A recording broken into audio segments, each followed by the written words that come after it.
Maabot sa pisong aumento sa presyo kan mga produktong petrolyo i-implementar sa ikapitong semanang magkakasunod na oil price hike. Grupo kan commuters sa Bicol Region day subuot pabor sa piguhurot kan mga tsuper na taas pasahe. Uya ang report.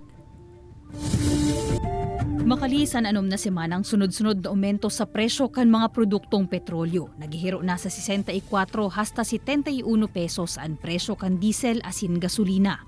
Napahangos na sa nangani nin hararom ang pirang mga jeepney driver sa Camarines Sur. Tapuon sa aga, madudugangan pan sa indang gasto sa krudo sa liwat na implementasyon nin oil price hike kan mga kumpanya nin petrolyo sa nasyon.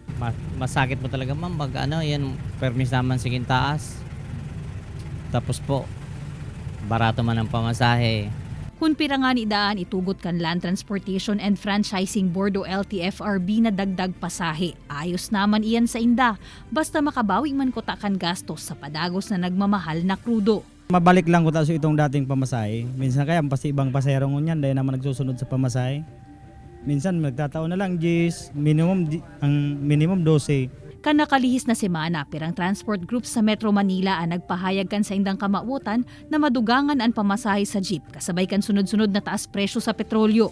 An bagay na ini day piguuyunan kan grupo kan mga consumer asin commuter sa Bicol Region. Sigun kaya sa grupo, oras na aprobahan kan LTFRB ang taas pasahe sa jeep.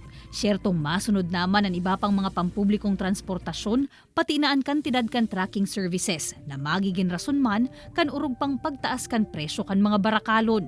Ang nananawagan din ako kay Kaobet Martin, sa iba pang presidente ng asosasyon. Kawawa naman kami. Katataas lamang noon sa inyo noong last year na ang gasolina mas mataas pa nga ngayon. Pero nabigyan kayo ng pagkakataon, may succeeding kilometers pa. Kaya sana, huwag nyo nang ituloy ang pagtaas at kawawa lahat ng tao.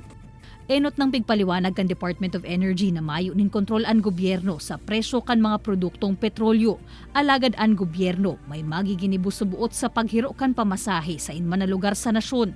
Kaya ang hagad nin daakaw, pag-adalan man nin marahay kan gobyerno, antes na tugutan ang taas pasahe. Kaibanan si Gerald Gandia, Jessica Kalinog, Balitang Bicolandia.